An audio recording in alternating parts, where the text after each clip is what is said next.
You wake up every morning into the same story, the same mental movie playing on repeat, the same cast of characters, the same plot lines, the same emotional reactions to situations that haven't even happened yet. You rehearse conversations in your head, predict outcomes that may never occur, and treat your thoughts like they're breaking news from reality itself. But what if I told you something that would completely flip your world upside down? What if the very thing you've been taking as absolute truth, the thing that drives your anxiety, your stress, your endless mental loops, isn't actually real at all? What if your thoughts are just thoughts, not facts reporting live from the universe? Most people live their entire lives convinced that the voice in their head is some kind of reliable narrator, broadcasting accurate information about their circumstances, their future, their worth. They mistake the commentary for the actual game. They confuse the map for the territory. And this single misunderstanding keeps them trapped in cycles of suffering that don't need to exist. Today, we're going to explore something that sounds simple, but changes everything once you truly get it. We're going to talk about what happens when you stop treating your thoughts like they're real.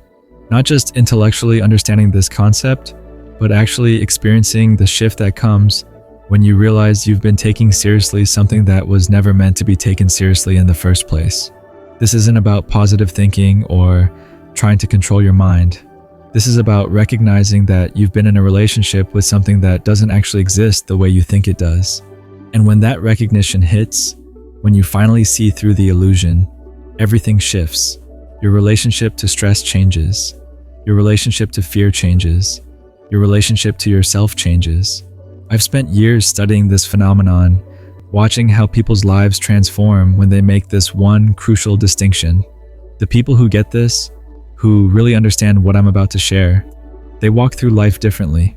They have the same human experiences as everyone else, but they're not fighting reality anymore.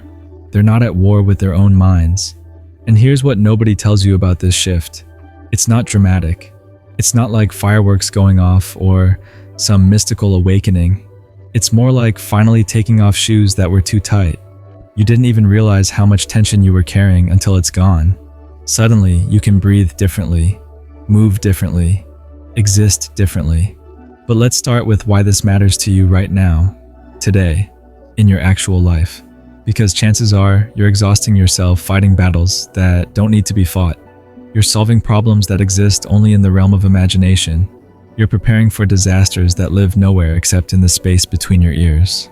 Think about the last time you couldn't sleep because your mind was spinning. What was actually happening in that moment? You were lying in a comfortable bed, probably safe, probably fed, probably with a roof over your head. But your mind was somewhere else entirely. It was in tomorrow's meeting, next month's bills, last year's mistakes, or some hypothetical scenario that may never happen. Your body was in one reality. Your mind was in another, and you were treating the mind's version as if it were the real one. You were responding to thoughts about situations as if those situations were actually occurring right then and there. Your heart rate increased, your muscles tensed, your sleep disappeared, all because of something that existed only as mental activity. This is the fundamental confusion that keeps people stuck. They think thoughts are things. They think mental images are photographs of reality.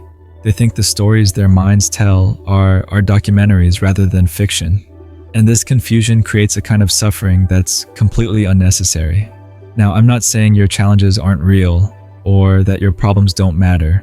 I'm not suggesting you ignore practical concerns or stop planning for the future. What I'm pointing to is something much more subtle and much more profound. The difference between what's actually happening and what you think is happening. The difference between responding to life and responding to your thoughts about life. Most people spend their days reacting to mental projections. They wake up and immediately start consulting the mind's forecast for the day ahead.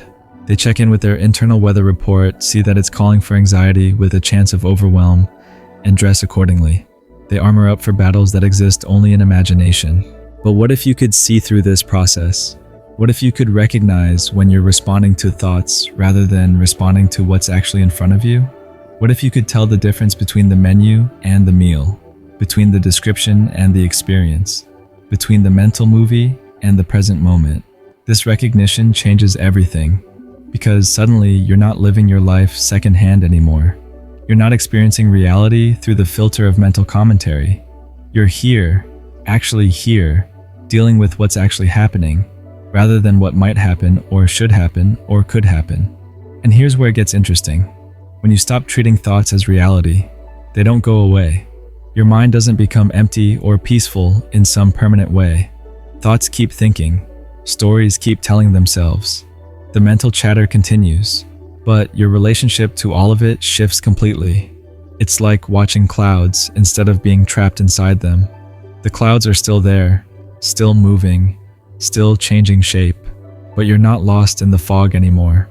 You can see them for what they are, temporary formations in the sky of consciousness, arising and passing away without any solid substance. This shift happens naturally when you start paying attention to the difference between what you're thinking and what you're experiencing, not trying to stop thoughts or change them or improve them, just noticing the difference between mental activity and actual activity, between what's happening in your head and what's happening in your life. Most people have never made this distinction clearly. They've been so identified with their thinking that they can't tell where thoughts end and reality begins. It's like being so close to a painting that you can only see individual brushstrokes. You have to step back to see that it's just a painting, not the actual landscape it depicts. When you step back from your thoughts, when you gain some perspective on the mental process, you start to see something remarkable. You realize that most of your suffering comes not from your circumstances, but from your thinking about your circumstances. Not from what's happening, but from the stories you tell yourself about what's happening. This doesn't mean your circumstances don't matter, or that everything is just a matter of perspective. Some things are genuinely difficult, genuinely painful, genuinely challenging. But even in the midst of real difficulties, there's a difference between the actual challenge and the mental elaboration around that challenge. There's the thing itself, and then there's all the thinking about the thing. The thing itself, you can deal with. You can respond to it, adapt to it, work with it. But the thinking about the thing, that's where people get stuck. That's where they spin out, burn out, and wear themselves down fighting shadows. So, how do you make this distinction? How do you tell the difference between what's real and what's just mental activity? It starts with a simple recognition that thoughts are events in consciousness, not reports from reality. They arise, they exist for a moment, and then they pass away. They're temporary visitors in the space of awareness, not permanent residents. When you see a thought arise, instead of immediately believing it, or acting on it, or fighting with it, you can simply notice it. Oh, there's a thought about tomorrow's presentation. There's a story about what that person thinks of me. There's a prediction about how things might go wrong. Just thoughts, doing what thoughts do, thinking themselves. This simple shift in recognition changes everything that comes after. Because once you see that thoughts are just thoughts, you're free to respond to what's actually happening rather than what you think is happening. You're free to live in reality rather than in the mental simulation of reality. And this freedom is profound because suddenly you're not carrying the weight of 1,000 imaginary problems. You're not exhausted from wrestling with scenarios that exist only in mental space. You're not depleting your energy fighting battles that were never really there to begin with. Think about how much lighter you feel when you realize you've been worried about something that isn't actually a problem. Remember that moment when you thought you lost your keys, spent 20 minutes in a panic, only to find them exactly where they always were? That instant relief, that sudden lightness. That's what happens when you stop taking your thoughts so seriously. But here's what most people miss. They think the goal is to have better thoughts, more positive thoughts, more accurate thoughts. They try to fix the content of their thinking instead of questioning the whole enterprise. It's like trying to improve the quality of a mirage instead of recognizing that it's just a trick of light. The mirage isn't the problem. The problem is mistaking the mirage for an oasis. The thoughts aren't the problem. The problem is mistaking thoughts for reality. And once you see through this fundamental confusion, everything becomes workable. You start to notice how much mental energy you've been wasting on things that don't require any energy at all. How much time you've spent solving problems that exist only on paper. How much suffering you've created by believing stories that were never true in the first place. And gradually, almost without noticing it, you begin to live more directly.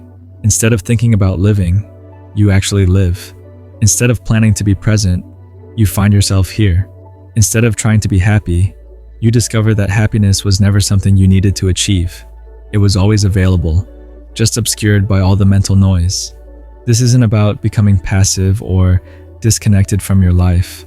If anything, you become more engaged, more responsive, more alive to what's actually happening, because you're not distracted by the mental commentary anymore. You're not living through the filter of constant interpretation and analysis. When someone speaks to you, you hear them, rather than hearing your thoughts about what they're saying. When you face a challenge, you meet it directly, rather than meeting your fears about the challenge. When you experience joy, you don't immediately start thinking about when it will end, or whether you deserve it. Life becomes immediate again, real again, present again. And here's the beautiful paradox. The less seriously you take your thoughts, the clearer your thinking becomes. When you're not desperately trying to control or improve or fix your mental activity, it naturally settles into something more spacious and workable. It's like muddy water. The more you stir it, trying to make it clear, the muddier it gets. But if you stop stirring, if you let it be, it clarifies on its own. Your mind works the same way. The more you interfere with it, the more chaotic it becomes. But when you stop interfering, when you stop taking it so seriously, it finds its own natural balance. This shift doesn't happen overnight. It's not a one-time realization that permanently changes everything. It's more like developing a new muscle, learning a new skill. At first, you catch yourself occasionally. You notice when you're lost in thought and remember, oh right, these are just thoughts. Then, gradually, that recognition becomes more frequent, more natural, more automatic. And slowly but surely, your whole relationship with life transforms. You stop living at the mercy of your mental weather. You stop being tossed around by every passing thought or emotion. You find a kind of stability that doesn't depend on circumstances being a certain way or thoughts being a certain way. You discover something that was always there, but got covered over by all the mental activity. A basic okayness that doesn't need to be earned or maintained or protected. A fundamental peace that exists independent of whatever stories your mind is telling. This is what's available when you stop thinking it's real. Not the elimination of challenges or difficulties or human experiences, but the end of the unnecessary suffering that comes from confusing mental activity with actual reality. So next time you find yourself caught in the grip of anxious thinking, remember this. Ask yourself, what's actually happening right now versus what am I thinking is happening? What's real in this moment versus what's just mental activity? And in that simple question, in that moment of recognition, you might just find the freedom you've been looking for all along, because it was never hidden. It was just covered over by taking seriously something that was never meant to be taken seriously in the first place. The thoughts will keep coming. The mind will keep thinking. But you don't have to believe everything you think. You don't have to live inside every story your mind tells. You can step back, observe, and respond to what's actually here, instead of what you think is here. And in that stepping back, in that simple shift of perspective, everything changes. Not because your circumstances change, but because your relationship to your circumstances changes. And that, it turns out, changes everything.